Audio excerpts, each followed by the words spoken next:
جس پہ آج پاکستان سمیت کوئی کے علاوہ اور کوئی ملک اعتراض نہیں کرتا کہ جو ہے وہ انڈیا جو ہے وہ لارجسٹ ڈیموکریسی نہیں ہے.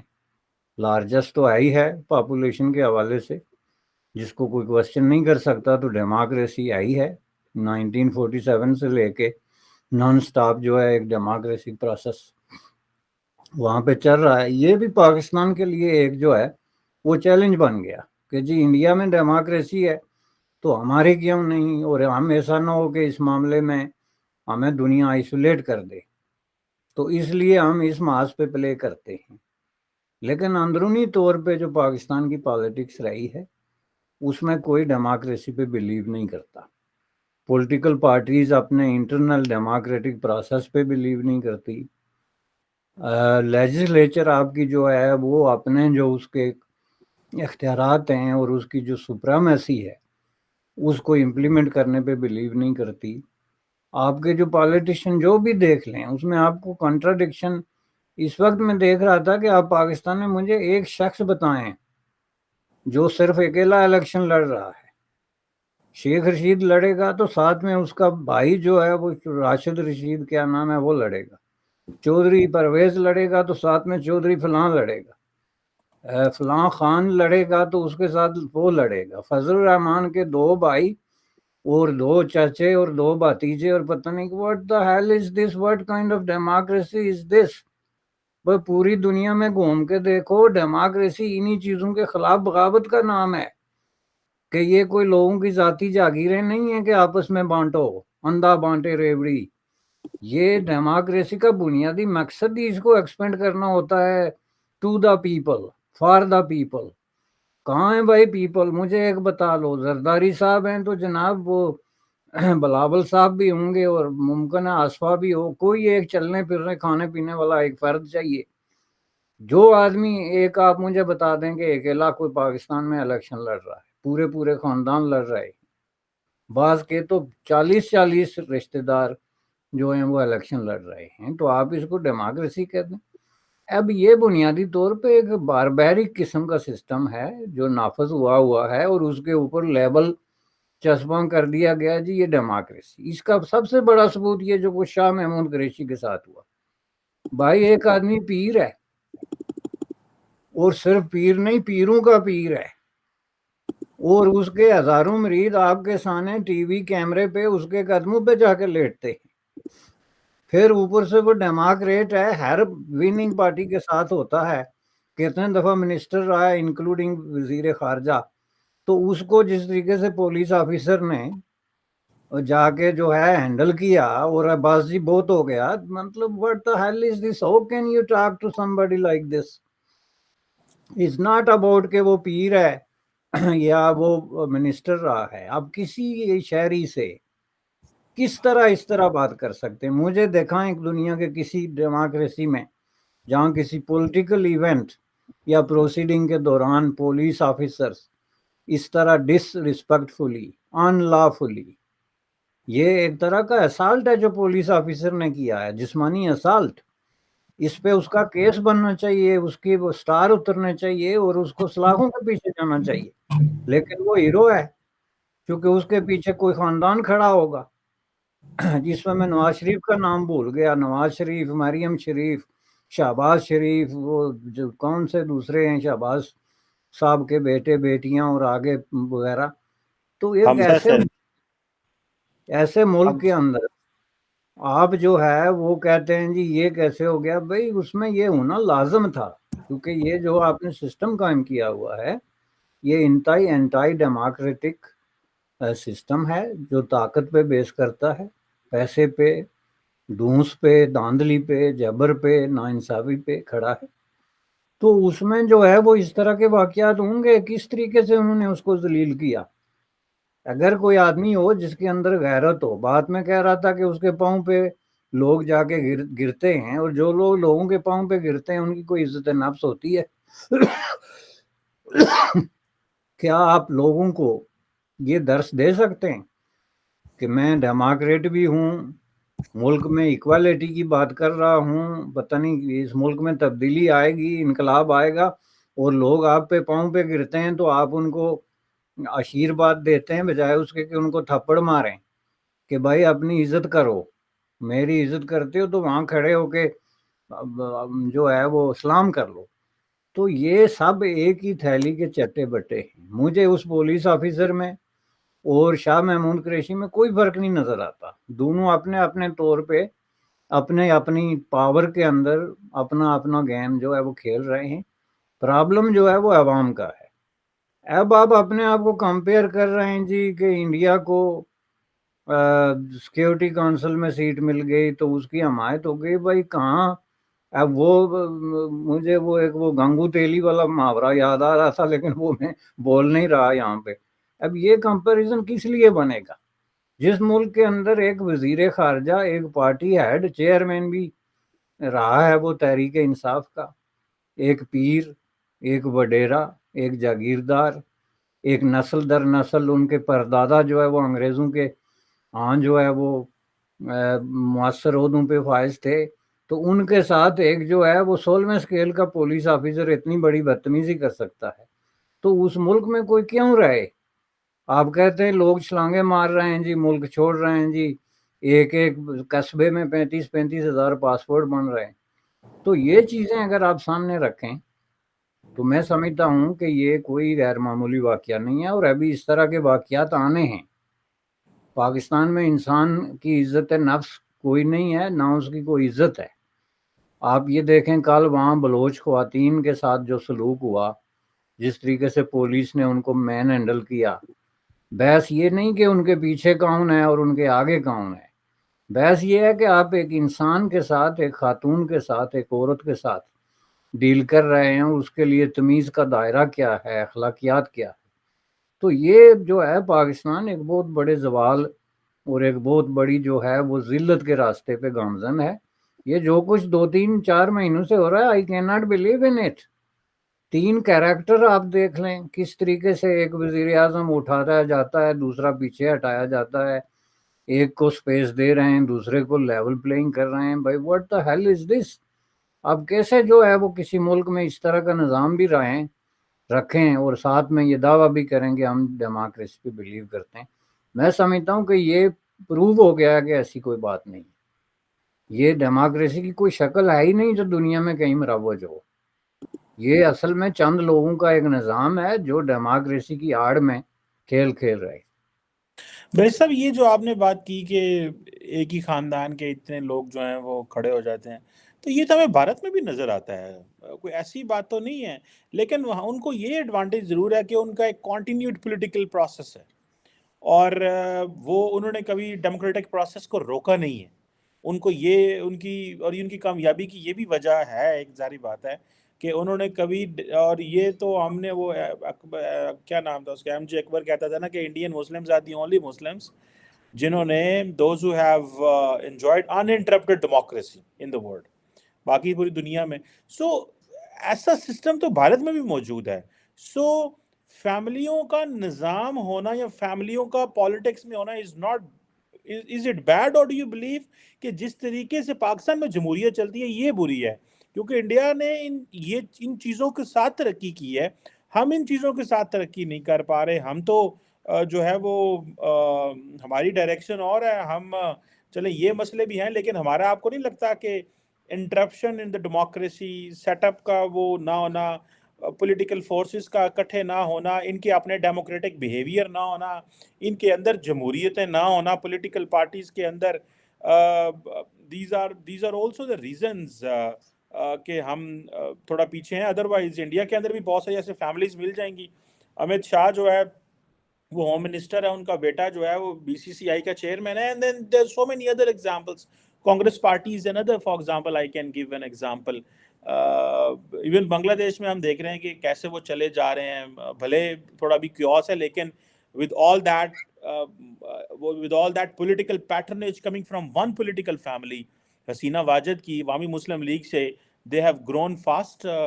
اس کو آپ کیسے ریڈ کریں گے؟ نہیں دیکھیں، یہ جو ہے نا، پہلی بات ہے کہ انڈیا پاکستان یہ سب کنٹیننٹ یہ بنیادی طور پہ ایک ہی قسم کے لوگ ہیں، اور لانگ ہسٹوریکل ہیریٹیج ہے ان کا، اور کلچر ہے جس میں کوئی فرق نہیں ہے، بلکہ بے شمار سملیرٹیز ہیں۔ تو وہ ظاہر ہے ہر چیز میں ریفلیکٹ کریں گی. مثلا رشوت کا لین دین انڈیا میں بھی ہوتا ہے، پاکستان میں بھی ہوتا ہے، کرپشن وہاں بھی ہے، یہاں بھی ہے، بندے کو فیور وہاں بھی دیا جاتا ہے. یہاں یہ مطلب چونکہ لوگ ایک جیسے ہیں، mentality, psychological makeup, historical background سب ایک جیسی ہے، لیکن اس کے باوجود جو ڈیموکریٹک پروسیس کی کنٹینیوٹی اور کنسسٹنسی ہے اس نے انڈیا کو مختلف بنا دیا. اب یہ نہیں کہ ایک ہی خاندان کے 10 آدمی الیکشن لڑ رہے ہیں، ایسا کبھی انڈیا میں نہیں ہوا. نریندر مودی جو one of the most powerful prime minister ہے، اس کے کتنے رشتہ دار جو ہے وہ حکومت میں بیٹھے ہوئے ہیں، یا اگلے الیکشن میں وہ چاہے تو کہاں جھونپڑیوں سے بوڑھوں کو پکڑ کے اور کن کن کو جو ہے وہ جس کو ٹکٹ دے کھڑا کر دے وہ جیت جائے گا، لیکن اس نے دیا.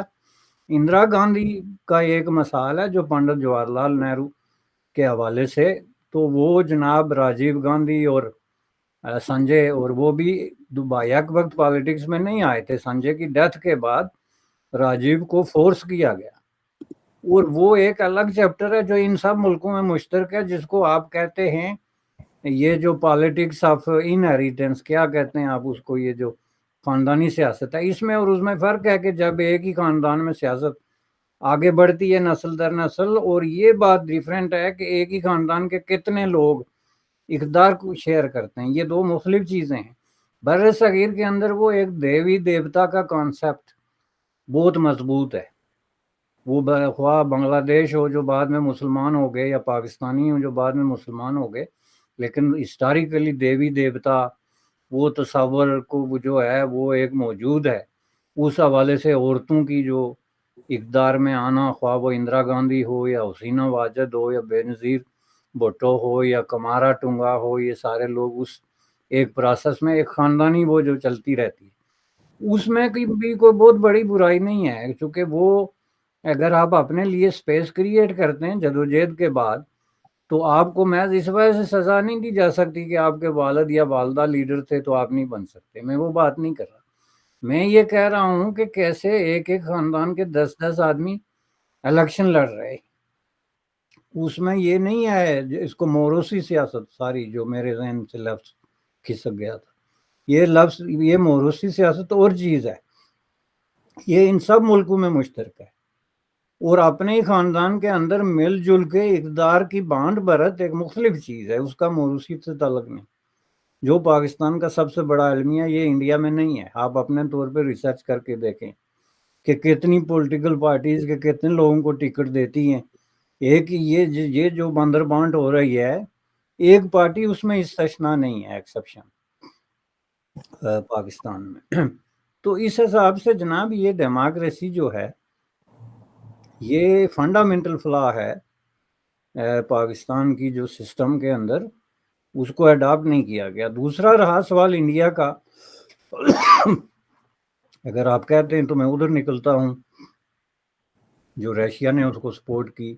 جی تو جی یہ بولیں. جی جی یہ میں نے باہر عرض کی کہ دیکھیں، یہ بہت کم لوگوں کو پتا ہے. ہسٹوریکلی 1947 میں دنیا انٹرسٹڈ تھی کہ وہ بھارت کو جو ہے وہ سیکیورٹی کونسل کا مستقل ممبر بنائے، چین کو نہیں. اور اس کی دو وجوہات تھی. ایک یہ تھی کہ چیئرمین ماؤ کی وجہ سے دنیا چین سے خوفزدہ تھی اور اس کے خلاف تھی. اور دوسرا یہ ہے کہ بھارت اس وقت بھی پنڈت جواہر لال نہرو کے لبرل پروگریسو لیننگ کی وجہ سے جو ہے لوگوں کے لیے ایکسیپٹیبل تھا. تو انہوں نے یہ پوری کوشش کی کہ بھارت کو جو ہے وہ سیکیورٹی کونسل میں سیٹ دی جائے. اس کے راستے میں رکاوٹ کون بنا؟ خود پنڈت جواہر لال نہرو. چونکہ پنڈت جواہر لال نہرو جو تھے وہ تیسری دنیا کی پالیٹکس کر رہے تھے، تھرڈ ورلڈ پالیٹکس. اور اس وقت جو نان الائن موومنٹ جس میں اس نے چینی بھی ساتھ ملا لیے تھے، اس میں انڈونیشین بھی ملا لیے تھے، اس میں مراکو، الجزائر سے لے کے افریقہ کے کئی کنٹریز بھی ساتھ لے لی تھی. تو ان کی پالیٹکس تھی کہ جی یہ دنیا جو ہے ایک جسٹیفائیبل جو ہے وہ جگہ ہونی چاہیے. تو اس میں انہوں نے کہا کہ بھائی ٹھیک ہے آپ ہمیں آفر کر رہے ہیں لیکن یہ حق چین کا بنتا ہے. انہوں نے کہا جی کیوں؟ انہوں نے کہا جی چین کے پاس پہلے تائیوان کی یہ پوزیشن تھی، تو ہم یہ چین کو اس سے محروم نہیں کر سکتے. وہ اپنی آبادی اور ہسٹوریکل ریزن کی وجہ سے انٹائٹلڈ ہے. اس لیے ہم اس کی سپورٹ کریں گے. جس کا مطلب یہ ہے کہ آج سے 75 سال پہلے انڈیا کو سیکیورٹی کونسل کا ممبر بننے میں کوئی رکاوٹ نہیں تھی. اگر کوئی رکاوٹ تھی تو وہ خود اپنی ان کی تھی کہ ہم نہیں بنتے, آپ ان کو بنا لیں. اور یہی وجہ ہے کہ شروع میں ہند چینی بھائی بھائی, اور وہ جو اتنا ایک پرجوش قسم کا پورا معاملہ تھا چین اور انڈیا کے درمیان, وہ ساری چیزیں انٹل جو ان کے درمیان وار ہو گئی اور مس انڈرسٹینڈنگس ہو گئی, تو اس کے پیچھے یہی پنڈت جواہر لال نہرو کی پالیٹکس تھی. تو آج تو انڈیا جو ہے وہ اس کی نسبت کہیں جگہ ویل پلیسڈ, آبادی کے اعتبار سے بھی ڈیزرو کرتا ہے, ڈیموکریسی کے بھی حوالے سے جو ویلیوز ہیں, بہت ساری چیزیں, ڈرا بیکس جیسا کہ آپ نے پوائنٹ آؤٹ کیا وہ بھی موجود ہیں, لیکن سیکیورٹی کونسل میں فرشتے نہیں بیٹھتے. That's not a forum of فرشتاز. وہ جو ہے اس میں اسی طرح کے لوگ ہوتے ہیں, اس میں روس بھی ہے, اس میں چین بھی ہے. تو اس میں جو ہے وہ انڈیا تو بہرحال ایک ڈیموکریٹک ملک ہے جس ایک سیویلائزڈ راستے پہ چل رہا ہے, اور بہت ساری ویلیوز انٹرنیشنلی جو ہے وہ اس کی اس طرح کی ہیں کہ جن کو جو ہے وہ پروموٹ کر سکتا ہے یونائٹڈ نیشن کے اندر. تو میں سمجھتا ہوں کہ پاکستان کو اوپنلی جو ہے تاریخ میں پہلی دفعہ دل پہ پتھر رکھ کے تو انڈیا کی حمایت میں نکل کے آ جانا چاہیے, اور باقاعدہ سٹیٹمنٹ دے دینی چاہیے کہ جناب ہم انڈیا کی سیکیورٹی کونسل میں نشست جو ہے اس کو سپورٹ کرتے ہیں, جو کہ انڈیا ڈیزرو کرتا ہے, اور انڈیا کو سیٹ ملتی ہے تو ہمیں ملتی ہے. After all at the end of the day ہم اپنے کلر, علاقے, اپنے ہسٹوریکل بیک گراؤنڈ, بہت ساری چیزوں کی وجہ سے تو بہرحال اس کا ہمیں بھی تو, ہماری عزت میں بھی تو اضافہ ہوگا نا جی. اب یہ بات تو نہیں ہے نا کہ وہاں پہ یہ ساری جو تقسیم ہے وہ انہی بنیادوں پہ ہے. تو اس لیے جناب میں نہیں سمجھتا کہ اس میں پاکستان جو ہے وہ ہلکان ہونا شروع ہو جائے اور اس بھاگنا شروع ہو جائے کہ جی یہ کیوں ہو رہا ہے, یا اس وجہ سے سمجھے کہ وہ کو انڈیا کو انڈر پریشر کر کے تو کوئی مسئلہ حل کرا دے گا. تو اس پہ میں ہمیشہ یہ کہتا رہا ہوں کہ یہ اس کے اپوزٹ ہوگا. انڈر پریشر ہو کے مسئلہ حل نہیں ہوگا, بلکہ پریشر ہٹائیں تاکہ مسئلے حل ہوں. جس کا مطلب دوسرا یہ ہے کہ آپ جو ہے وہ اختلافات ختم کر کے دوستی کریں, نیگوشیشن شروع کریں, تاکہ آپ کے درمیان جو مسئلے حل ہوں, نہ کہ آل دا وے اراؤنڈ. بس اب آپ جو بات کہہ رہے ہیں کہ سارا کچھ چھوڑ چھاڑ کے سیکیورٹی کونسل تسی جڑا کہہ رہے ہو, تسی تو 11,000 وولٹ چلا رہے ہو, تو یہ تو ادھر تو پولیٹیکل سوئسائڈ ہوگی کسی بھی پولیٹیکل پلیئر کے لیے. ابھی تو ہمارے ان کے ساتھ 50,000 قسم کے اور مسئلے سیٹ ہونے ہیں, اور آپ کہہ رہے ہیں کہ ان کو سیکیورٹی کونسل میں کریں. میرا نہیں خیال کہ, میں ویسے ذاتی طور پہ کہہ رہا ہوں, آئی مے بی رانگ آن دس, یہ جو پرٹیکولرلی کینیڈا کے امریکہ کے ساتھ ان کا مسئلہ بنا ہے, یہ چیزیں رک جائیں گی. اور جو ویسٹرن ورلڈ ہے نا وہ بڑا لمبا ڈیپ سوچتی ہے, اور انہوں نے اگر ان کو نوازنا ہے اور نواز بھی رہے ہیں تو وہ مجبوری سے نواز رہے ہیں, اور بڑی کھینچا تانی ہے مغرب کے اندر کہ ہم اتنا کچھ انڈیا کو دے رہے ہیں, اور ریٹرن میں یہ جو ماسکو میں ڈاکٹر جے شنکر کی جو لیوپٹکس ہے نا, یہ واشنگٹن میں اس کے اوپر سمجھے کہ معاملات بڑے خراب ہیں. سو بہرحال وہ یہ ایک اور سینیریو ہے, لیکن میں نہیں سمجھتا پاکستان صاحب یہ کر سکتا ہے, اور جب تک معاملات ہمارے دوسرے اور چیزوں پہ نہ سیٹل ہوں, ایک تھوڑی سی نارملائزیشن ہو جائے تو ظاہری بات ہے ان کیس اگر انٹرنیشنل کمیونٹی اس پہ ایگری ہوتی ہے, جو کہ میرا خیال ہے نہیں ہی ہوگی. ابھی انڈیا نے بڑا تیز پروسیس کر دیا ہوا ہے. ابھی حال ہی میں او آر ایف اور انڈیا کا جو مشن ہے یو این میں, انہوں نے نیو یارک میں انہوں نے ایک کانفرنس بھی کرائی اس پہ, گلوبل ساؤتھ تھنک ٹینکس کی, اور جی کے ملٹی لیٹرلزم کو جو ہے وہ کیا جائے, اور سیکیورٹی کونسل کو کیسے کیا کرنا ہے. سو بڑی تیزی سے چیزیں کرنے کی کوشش کر رہا ہے, لیکن اس کی ریالٹی جو ہے وہ ابھی بن نہیں پا رہی. ابھی حال ہی میں راجا سی موہن نے ایک آرٹیکل لکھا تھا فورن پالیسی میگزین میں, اس نے کہا کہ یہ ایک جذباتی قسم کا چیز ہے, اس کا ریالٹی سے ابھی تعلق کوئی نہیں ہے, کیونکہ جو گلوبل ساؤتھ کے فار ایگزامپل 120 ملک ہیں جن کی انڈیا لیڈرشپ کلیم کر رہا ہے, دیٹ از بیسیکلی ایک ڈائیورس رینج آف ممالک ہے, ڈفرنٹ قسم کی کیٹیگریز ہیں اس کے اندر. So how come India do it with all that اس capacities, deficiencies, efficiency, whatever جو بھی آپ نے کہنا ہے, ایک بڑی فگر ہے. بہرحال انڈیا نے صاحب جو بھی ہے اپنا مقام تو بنا لیا ہے. India is recognized and it is being respected, اس میں تو کوئی شک نہیں ہے. وہ ایک انہوں نے جنہوں کہتے ہیں نا ایک قدم اتے قد اتا انہوں نے لمحہ ہو گیا ہے. And they have done through hard work, political consistency, اور جو آپ ہم آلریڈی بات کر رہے تھے. لیکن میرا خیال ہے پاکستان کو بہت ٹائم چاہیے اس طرح کے ماحول میں، جب تک ایک بائی لیٹرل نارمل ماحول نہ بنے with all that mutual hostility which both countries have. Let's see کیا ہوتا ہے اس حوالے سے. Thank you very much barrister Hamid Bashani صاحب. Sir it's always pleasure talking to you sir. آپ کے تھینک وقت یو کا بہت جناب، تھینک یو، آپ کا شکریہ.